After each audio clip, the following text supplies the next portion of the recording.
Welcome to another exciting episode of Doing Business Podcast.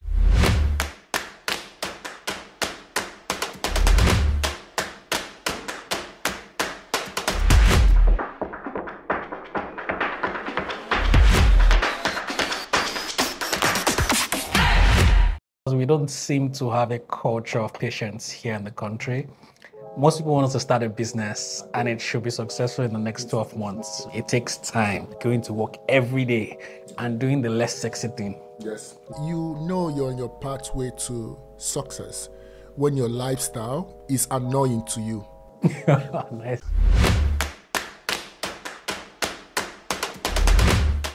Welcome to the Doing Business Podcast. Let me introduce myself before I pass it over to you. I'm Tomi Ayorinde.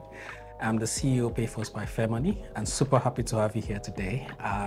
We've already started some conversations, so I can only imagine. I think the audience has a lot to learn today, and I'm looking forward to it. So please, let's get to know you. My name is Ochije Nnani. I'm the co-founder of Fazsion Wholesale, the outlets.ng. Basically playing in the fashion tech business, and currently with the outlet.ng trying to build a chain of retail fashion stores, heavily backed by technology as well. Oh, yeah, awesome. So fashion and technology, look forward to it. So I think when I started to read your profile, like the first thing that stuck to me was like you had like 2 or 3 brands going up there. I like to believe there's an inspiration behind that. So I'm curious, what's the inspiration behind these brands, right? So what are you trying to, what led to the creation of these businesses? It's always economic empowerment, funny enough, right? Sustainability. I create these businesses because in the line of working in starting one, you find out that you may have to let people go, because when you start out large, right? Yeah. As you begin to narrow down, you're like, okay, this person is no longer relevant, but what is your skill set? What can you do? What can I create out of this? So that's why you see we started out with Fazsion Wholesale. We have a lot of sales team members. They grow so fast that they want to do something else. And out of it came the other business we're building, which is Tajiri. And then the other outlet is a case of, okay, I'm doing well doing wholesale, but I want to also venture into retail. So I just become this person facilitating for my staff, for people that I work closely with. Yes. Yeah, so I think it would be good to actually get your experience, right? Because you must have built some experience that led to this, right? Before you launched the first business, which I'm guessing is the fashion wholesale business, yes. What were you up to?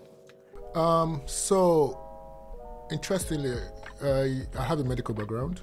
Are you kidding? And then, but from day one, I knew I didn't want to practice, right? So I tried to do occupational health, safety, and environment, to go work in the oil and gas industry.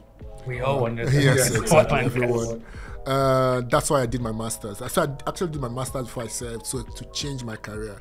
But after that, I didn't end up in oil and gas. I did management consulting. Then while doing management consulting, from university, I've always been buying, traveling abroad, and selling. So after NYC in a consulting firm, that was when Jumia launched. Oh, okay. You know, and fortunately, Jumia's CEO was staying in the same hotel that my sister owns, and I'm like, you guys, I go through your website, it's all messed up. You guys you don't have the right stuff, right? But that didn't lead me to working in Jumia. So one day I opened Jobberman. Jobberman was quite popular then. And I see a role for senior fashion buyer. And I said, it's only Jumia that can have such a role in Nigeria, no other business. So I applied and I ended up in Jumia, heading the men's fashion category. And from Jumia, I went to Konga. I was VP for fashion commercial, and launched a couple of fashion brands, private label brands, go to China, produce, come, sell. And then from there, like I said, we launched a marketplace on Konga, and then people started selling. And then I noticed there's a gap in the industry whereby the people selling on marketplace in Nigeria, where are they getting their products from? They go to AliExpress, but It's not curated for the Nigerian market, and they had a lot of challenges sourcing forex, logistics. Sometimes their goods are seized and all of that. They don't get what they pay for. And that's why we launched Fazsion Wholesale to plug that gap, yes. To track that gap, yeah. You always find your next business where you are. Yes, exactly. Especially if you're doing it right. Yes. Right? You would always find the next problem as you solve one problem. And you must never forget, Jumia and Konga solved a huge problem, right? But in solving that huge problem, new problems came up. And then it creates new opportunities for entrepreneurs again to kind of create that solution. I think that's amazing. That's amazing from Fashion Wholesale. And from Wholesale, then you now open the outlets business also. Yeah, so open the outlet business because outlets is set up, once again, like I said, Nigeria, we don't have the outlet culture. Yeah. We have this culture of creating something very exclusive. I don't know where we get that idea from. Oh, I have this very big exclusive boutique. Yeah. And then I sell an item for 80K and it's for people of a certain class. And that's not the culture that's not my belief, right? My belief is that there are certain things that should be available to all kinds of people, no matter your social status, right? So the outlet has been set up to build that retail chain for fashion. The same you would see in the UK with TK Maxx, or or in the US with Burlington or Ross, right? And multi-brand, coming to a location, you would see everything you want at an average price point. Yeah. I always tell people, like, nobody believed you could go to the supermarket to buy tomato and pepper. We always associated buying stuff like that from being dirty in the market. Dirty places, right? But it's been changed by people like Ebano. Yeah. So can we do the same for fashion? And that's what the retail outlet has come up. And like I said, it's also a spin-off of the experience we've garnered. We already do this wholesale. We supply to retailers, right? Authentic brands. But it will also be nice to play in that industry. It helped the wholesale business garner insights, that's number one. Also to prepare for the coming of the brands into Nigeria, because a lot of them, from conversation we're having, want to come into Nigeria. And they're looking for who is the person that will come in and like, oh, you have 10 locations, okay, I take over. And you've also built the brand to the level that people can identify with you in terms of authenticity, in terms of price point, in terms of confidence as well. Yeah, actually, you mentioned two things I think we need to drill down to, right? Because we are trying to talk to entrepreneurs and people looking to start their business, right? So what does it take? We don't have a lot of chains in Nigeria. There's a reason why, right? Why is that the case?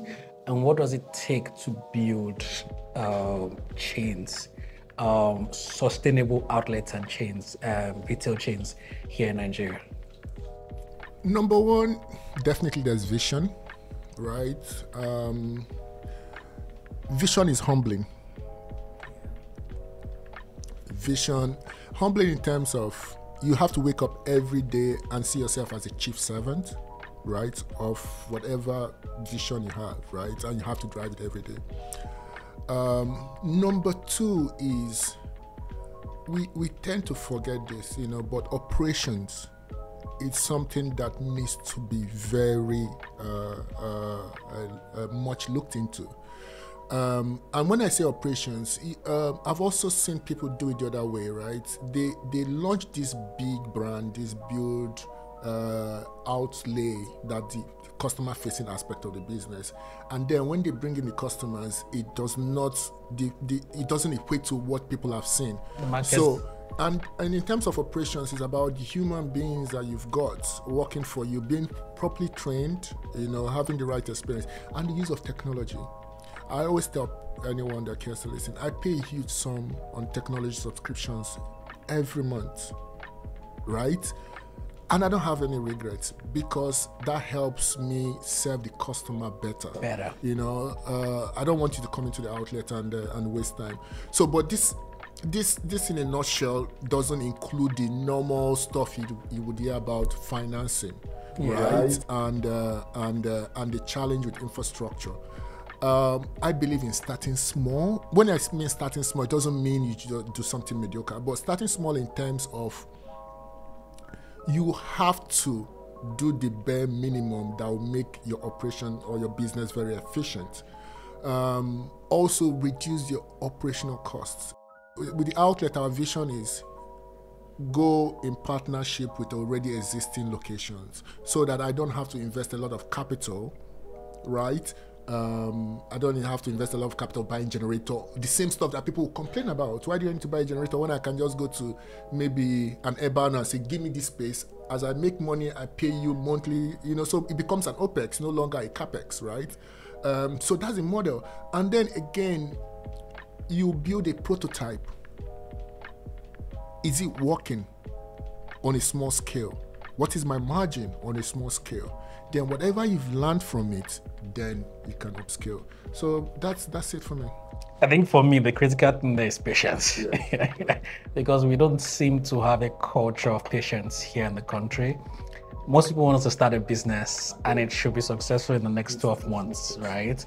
But if you're going to build something extremely successful that will stand the test of time, then you need to spend time to build it. It takes time to build a chain. TK Maxx and all these other brands, it wasn't just a one-year activity. It was over time, sticking to it, going to work every day and doing the less sexy thing. Yes. Until you build out that chain. And then you build out that distribution, then somebody... Yes, exactly. And like entrepreneurship, there's something, while at Jumia, my boss was Tunde Kende, right? And there's something I heard him say one time. He said, you're on your pathway to success when your lifestyle is annoying to you. Nice. And the way you realize your lifestyle is annoying is that you become very regimented. You work longer hours. The ugly things. You do the ugly things. So I'm up at night reconciling accounts. So even if I don't have an automated finance platform, I'm up at night doing Excel spreadsheets, trying to make it make sense, right? I'm up thinking, and that's what I tell people, right? If you don't think, you can't grow. So I spend a considerable amount of time just thinking about different scenarios and how to solve problems, right? And you can now come, because if you're the vision of the business, you're the one to pass the vision across to your team. If you don't figure it out, they don't know what to do next. So that's another thing every Nigerian needs to understand, to layer on top of the patience that we talk about. And that's why you have to be patient. I can come here and talk about, this is what you need to do. But probably that took me 1 year to learn it, and then if I talk about it like, that's easy, just 1 hour, so yeah. So that's where patience comes in, and then longevity in your plan. Yeah, I agree. And just to drill down also to distribution, right? I think we don't say it enough, and I think we talked about it, and I want you to just touch on it a bit again now, right? Because you're potentially building this distribution chain today, right? And I think entrepreneurs and founders need to understand the importance of distribution over just building the product over time, right? How important do you think distribution is in the grand scheme of this business we are all running today? If you talk about scaling in anything you do, it is distribution. We can move 10,000 units of stock in a month. The only reason that would happen is distribution, diverse distribution. Some of my biggest customers for Fazsion Wholesale are not in Lagos, right? And something else I didn't mention is that for a couple of years now, we've been in partnership with Spa. So every Spa you go to, there's a fashion, it's like it's fashion within Spa businesses. That's also that's called distribution, and that's my value in terms of business.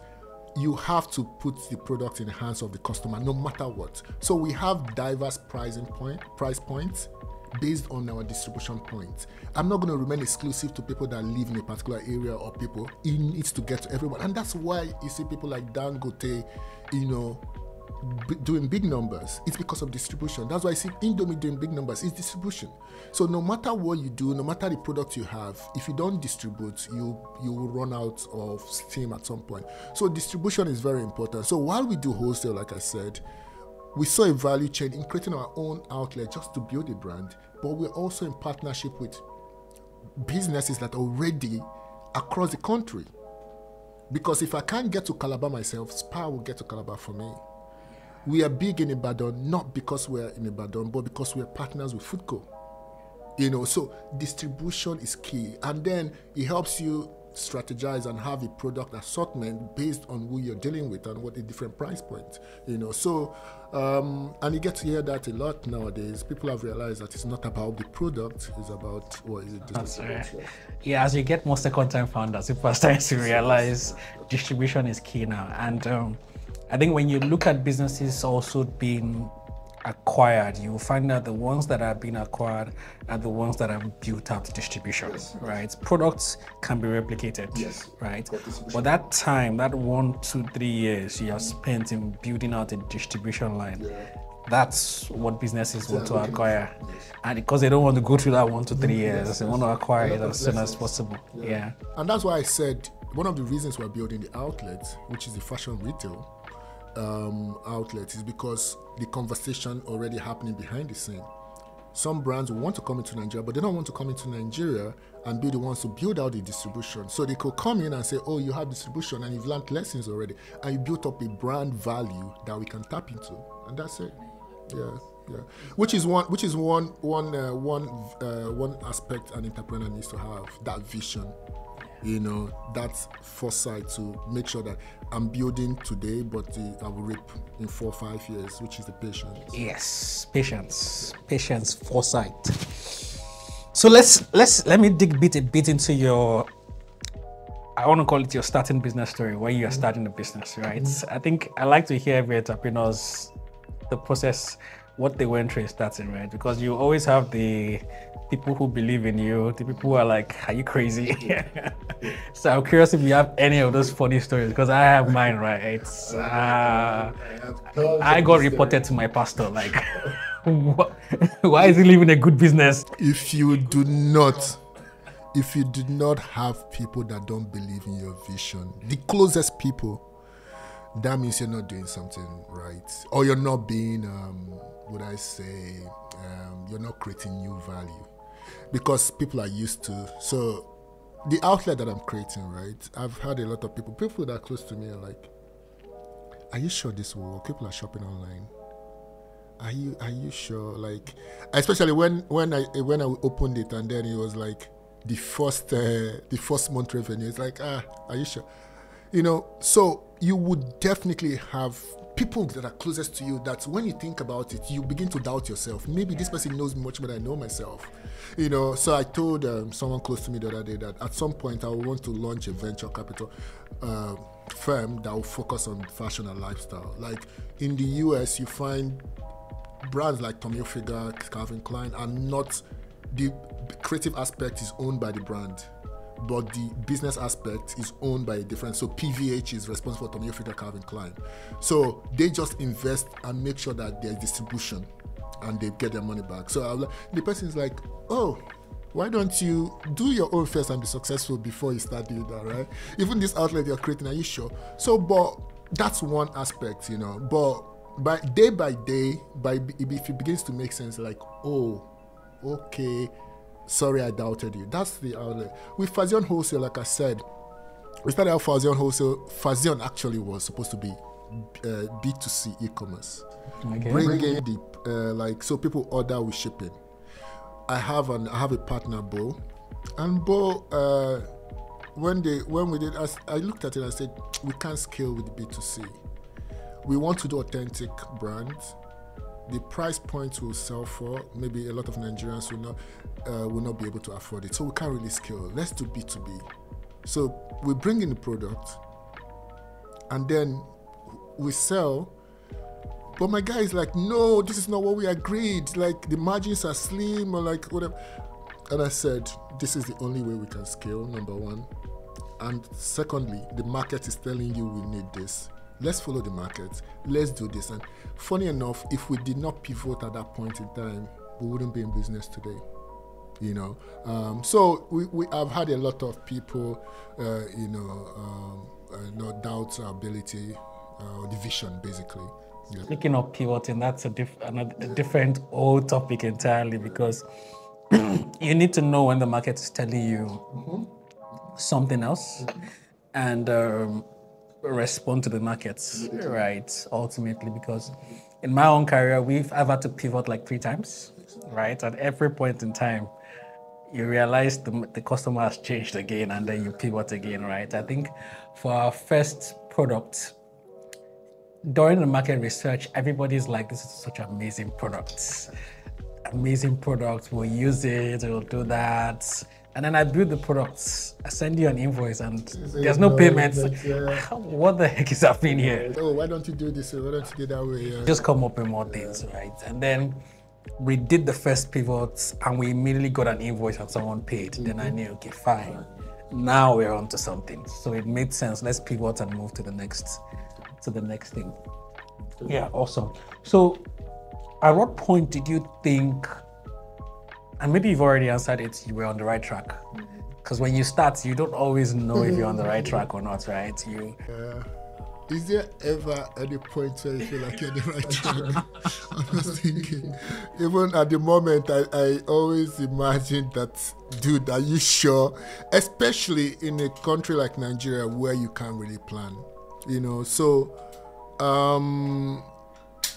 in my type of business, like you start out the year with your finance, doing a budget based on $550 to $1. And then you realize it's 950, and then you're thinking like, am I really doing the right stuff? So there's never any point, maybe unless you've gotten to a point where maybe you've IPO'd, maybe that's when you can now say, okay, I'm really in it. You can imagine Jumia went to the market, it was $1 billion business. But now I'm sure they're also asking themselves the same question, like, am I on the right track? So for them to come back and say, okay, we're trying to do things differently, means that also there's doubt, or not that there's doubt, but there's need to reevaluate as the market changes. You've seen a lot of devaluation of valuation of businesses a lot. If it was perfect, there wouldn't be such devaluation. So I don't think I'm there yet. I'm only encouraged when I see businesses springing up that are trying to do the same thing that I do, right? And also, as the market changes, I find different ways to stay on top of it. So for instance, with our business, like I said, we're optimizing with technology. Before, I would order stock and then keep in my warehouse and then try to sell to customers. Now, we've changed in such a situation that, my supplier says, I have this, I take the sample, I show the customer, and I match. So I see myself going from a first-party B2B platform to a third party, whereby I don't buy the stock, I'm just connecting buyers and sellers because I've already acquired this customer. So that way, I make sure that I tie down, my cash flow, I don't tie down my cash, and I make sure that the turnaround time is better than before. So yeah, awesome. So let's drill down to technology then. Yeah. I think we've talked about it. Technology in itself is useless, right? But it needs to be applied to something to create value, right?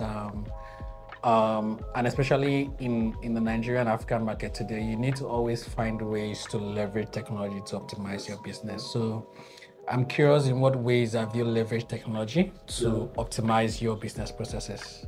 Okay, so when it comes to the wholesale, right, like we have a tech support team in Vietnam helping us build our tech business. We actually have a very unique tech platform. Because what we did was simulate a lot of the learnings offline and then bring it online, right? So it's kind of localized technology. People can come on our platform and price and bargain, right? So and also the wholesale quantities, like in Europe, wholesale quantities will be a container, 10,000 units. But in Nigeria, the market is all a lot of SMEs. So our wholesale is built to the level that a lot of SMEs in Nigeria can buy 5, 10, 15, 20 across smaller units, yes. And then, so when you come, you order and then you bargain. Then the system would respond to let you know that your bargain has been approved based on a couple of back-end factors. What is the age of the inventory? Can we take a hit on the margin or whatever our expectation, right? And also our technology, our front end actually acts as, before now our salespeople will call, oh, how many of these items do you have? We have a customer that wants it. So now once you go to the platform, you just check, it tells you the quantity available on the back end or the supplier has. So so that's where technology is being applied, right? And also you can request for the samples online as well. Before, all this used to be manual. So this is just a manifestation of technology for us, right? So when people come to our location, you just see the product, the samples. Oh, I want this. It has a barcode scan. I order. Either I'm good with it, I check out. If I'm not good with it, I can say, oh, I want 1,000 units at 2,000 naira.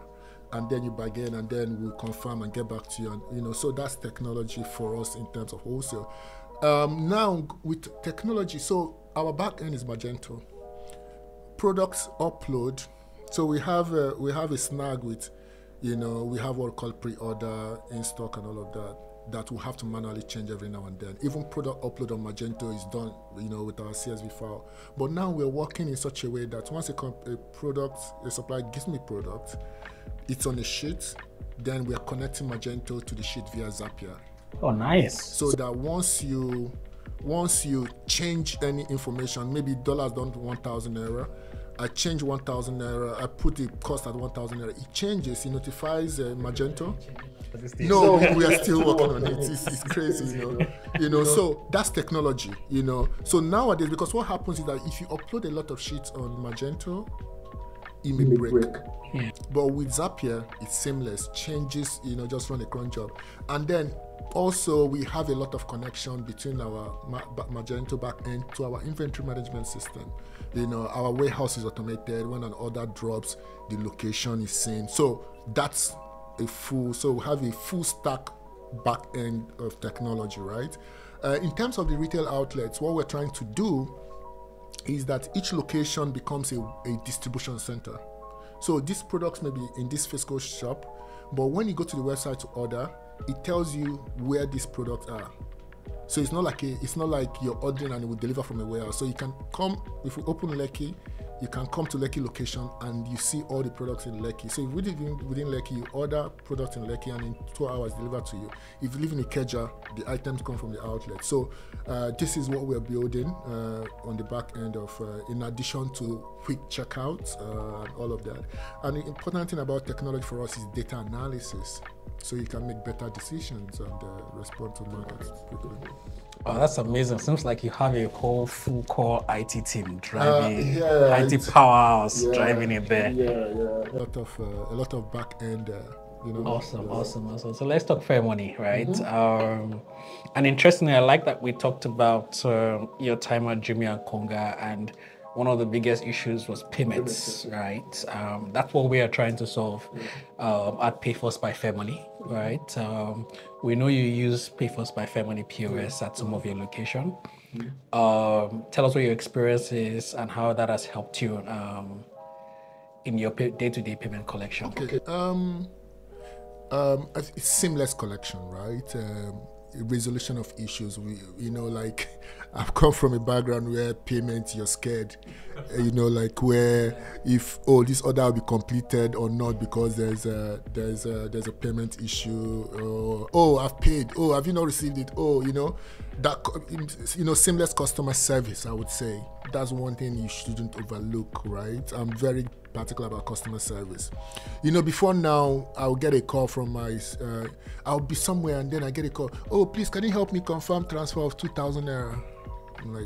I'm in the middle of a meeting, But at the same time, the customer is not happy because you're delaying the customer, But with FairMoney now, they have the login, and then you check for yourself even on the stuff, and then you don't need to call anyone. It's seamless. Payments go through all the time, and you find a situation whereby you can set the timeline you want the money to be remitted into another account, you know. And every morning I wake up, I'm like, okay, PayForce. My money has landed, you know. And I've also spoken to a couple of other people that use PayForce, and that's what they've also told me the feedback has been. So it's actually been for me, the most important thing is that customer service, you know, seamless customer service. Looking forward to the layer up of, soft loans for businesses. Because you see that a lot with our wholesale, the retailers that buy from us wholesale. So we're getting to a point whereby if PayForce offers this, I'm like, okay, you know what? You want to buy stock all the time, you can use a PayForce. They will give you some upfront money to buy more stock so you can turn over quicker and make more money. So yeah, so it's been... I don't want to let the cat out of the bag. We're working on something. Okay. We're working on something. Okay. Looking forward to that. Yes. Yeah. And then what I was going to find out is online integration of payments, because we are moving to a situation. So we use Zero for our financial this. So you find out that in Zero it's possible to send someone a link to pay you an invoice, payment links, right? So maybe I look forward to that, so that even if my customer is completing payment online or completing payment offline, is there a payment link, you know, that translates to a USSD or whatever, right? So I look forward to seeing that from PayForce as well. We love customers like you. Feedback. So we'll keep that in mind. It's part of what we're working on. Trying my best not to tell you everything. Okay. But just follow us on Instagram and follow us on all our social media platforms. We'll let you know very soon. We've just released a feature also that allows your customer to transfer money to an account, and then the POS will automatically print the receipt. Wow. Okay. Right? So they don't even need to call you to confirm. They don't even need to go to their dashboard to confirm anymore. The POS will confirm it, print it out, and we're good. Exactly. Right. Yeah. So that's what we're trying to achieve: seamless payments. We've gone through it, right? Kunga, Jumia, into Switch. It's been a long journey trying to fix payments, right? And I like the way that a lot of fintechs have come up to fix one part. Now we're all coming together to put it all in one simplified way, right? And that's what we're going to be doing going forward. There's an aspect that, you know, I said this, a lot of what we do in Nigeria with the population we have is trade, buying and selling. You know, in addition to the payment parts, you know, and a value add would be the inventory management. I agree. You know, a lot of, you know, so like I said, I'm just coming from the market this morning. A lot of people have POSs. It's getting popular. But the challenge they're now having is inventory management, which most times is the challenge of scaling. Because if you have a lot of headache managing one location, you don't want to go to the second location. So if that could be layered on top of it, so that, okay, I bring in inventory, this is my cost, this is how much I'm selling for, and then this is POS, all integrated in one. Perfect. You win me. I pay a lot of dollars every month. If I get a local guy solving that problem, I start paying these dollars that I pay. Yeah. Awesome. Looking forward to helping more businesses. That's what we live for, right? We want to simplify business, right? Payment collections, business banking for businesses. So let's go into our Nigeria. Okay. Right. This is where we are. This is where we belong. This is where we'll be running this business, right? What are the challenges you're facing running a business in Nigeria here? Okay. And what advice do you have for other entrepreneurs? Human resource. What I want to is gotten. I've heard people complain about this 3-4 years ago, but it's gotten. It's still a complaint today. Yes, and it's gotten worse. And it's amazing, right? We have a high unemployment rate, and yet human resource is still a big problem, right? Yes, and you find out that in a team, you employ a lot of people just because you need like 3 or 4 people to solve problem that one person can solve, right? And you have to micromanage a lot. That's the challenge, human resource. The flip side of it is that the exceptionally good ones know that they're very good and become what I call guerrilla mercenaries. You know what? Pay me. I don't care about your interests. I don't care about the vision of the business. Pay me my money, I grab my money and move on. So 2-3 months, they're out. Meanwhile, if taking time to train to get, so human resources is a challenge, right? I believe the human resource experts can find solutions to that. Japa has added to it. Yeah, I'm hoping there's somebody watching today. Yeah, so there's going to be inspired to try and solve this problem. Yeah. And then number 2, definitely for my kind of business would be the fluctuation in the forex rates. You can't really plan. So you can have tons of naira, but are you going to buy your stock at 1,000 naira to $1, and then before it arrives it drops to 750? Are you not going? What rate are you going to use? Right? So that's a big problem for my type of business. And then also, I believe everyone is experiencing the same. If you have people spending more of their money on items, they call items such as food. Basically, once the buying power drops, it impacts businesses like ours. And it's not just in ours. You can also see that actually in food. Food is the core that most Nigerians spend. Over 70% of our income in food. It's going higher with inflation. So you see a drop in the buying power of Nigerians, which impacts our business. So human resource, number 1. Number 2, the forex rate. Number 3, you would say buying power. And finally is the adoption of technology, right? Which kind of relates to the literacy level, and if people can adopt technology better, you find out that it's easier to scale. But if not, you have to keep struggling with scale if you do everything manually. So as we always say here, these problems are opportunities for someone to solve, right? Look forward to somebody picking them and solving them. Before we round up, any advice for entrepreneurs out there running their business or those looking to start? Okay. Any general advice from your wealth of experience? I would say the economic situation may be tough, but this is time to double up. Because what's going on now is that the barrier to entry is getting higher. Yeah. So a lot of businesses will be separated from people that are serious about business and adding value, will be separated from businesses that are just there to cash out. What I would always ask anyone that would ask me for an advice is, are you in business to add value, or are you in business to cash out? If you're in business to cash out and move on. But if you're in business to add value, you have to be resilient, right? So that resilience is very, very important. You may have a tough time, but this is the time for you to either upscale your brand, upscale your value, and step out from the general whatever people, the mediocre stuff people do. And then in a year or 2, you begin to reap your reward. That's it, It takes time to build a brand, yes. Stick to it, right? Keep iterating, getting better at it, and then you get rewarded at the end of the day, and then there needs to be a grand vision to everything you do. You have to deliberately work towards it every day. Not that you want to cash out in the next 12 months. And always try to build a great team. The staff needs to be happy to the much you can do, right, within your ability.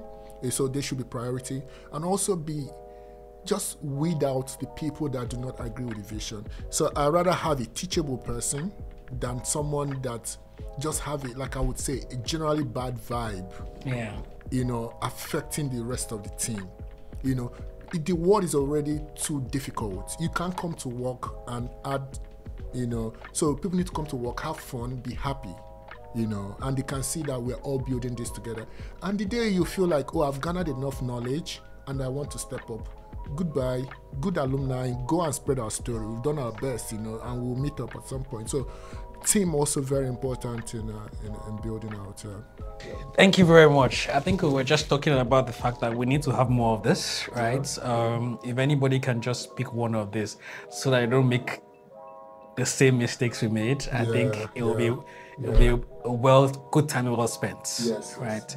Thank you for spending time with us at Doing Business Podcast. Okay. Thank you for having me. It's actually been nice spending time with you and your team, and good work you're doing with FairMoney. Your success is our success, actually. Yeah, it's all our success. We look forward to helping each other and healing. Thank you for tuning in today's episode of Doing Business by PayForce by FairMoney. Remember, you can watch any previous episodes by tuning in on any of our platforms shown on the screen below. Thank you.